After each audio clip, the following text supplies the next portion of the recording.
أتيت إلينا يا رمضان. Kwa majina ni Imamu Salina Masjidi Kichangani, msikiti mkubwa kabisa katika nchi hii ambao ni msikiti unaopatikana katika mji wa Dar es Salaam. Ni msikiti mkubwa ambao unajaza umma mwingi katika mwezi wa Ramadhani. Ni watu wengi, yani watu kama chini ya 6,000 kwa swala moja wanakuwa 4,000, wakati mwingine mpaka 6,000 wanajaa. Siku ya Ijumaa jana ilikuwa watu hapa ni 7,000 na kitu. Umma ni mwingi katika msikiti mkubwa.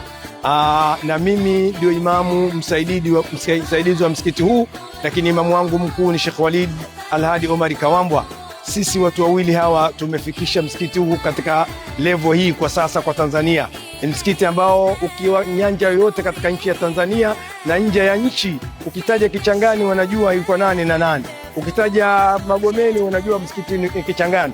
Lakini kwa kipekee kabisa niwaambieni, njooni, msikiti mkubwa, msikiti ambao ni mkubwa katika jiji la Dar es Salaam, ukiachana na msikiti wa Muhammad wa 6, lakini huu ni msikiti mkubwa ambao unajaza watu wengi. Lakini cha ajabu, hata ukiwaambia watu watoke, hawatoki kwenye ibada, hawatoki kwenye swala, hawatoki kwenye nyanja yote, watu wamejazana, mashaallah, alhamdulillah. Ukiwatizama watu hao unafurahi, watu wanavyokimbilia swala katika kipindi hiki cha mwezi mtukufu wa Ramadhani. Lakini nikuombe mtazamaji wangu, popote ulipo, hebu tusapoti kutuangalia, utapata machache angalau katika khairati, utafaidika. Ramadhani imeshaingia, alhamdulillah. Leo ni Ramadhani ya 3, lakini wallahi tuna darsa. Kwanza tuna kipindi kinachoitwa darsa kwa asiyekuwa na darsa. Darsa kwa asiyekuwa na darsa ni kipindi kinachoruka mubashara kabisa katika mwezi baada ya salati dhuhuri. Kipindi hiki kinaruka baada ya salati dhuhuri mubashara. Darsa kwa asiyekuwa na darsa, na kinadili sana na masuala ya kifiki, namna gani watu waweze kuswali ibada zao kisahihi.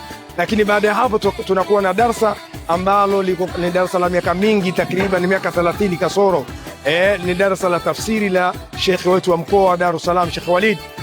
Tuko naye katika baada ya salati al-asr mpaka kumaliza darsa. Na sasa hivi tuko katika surati Rum.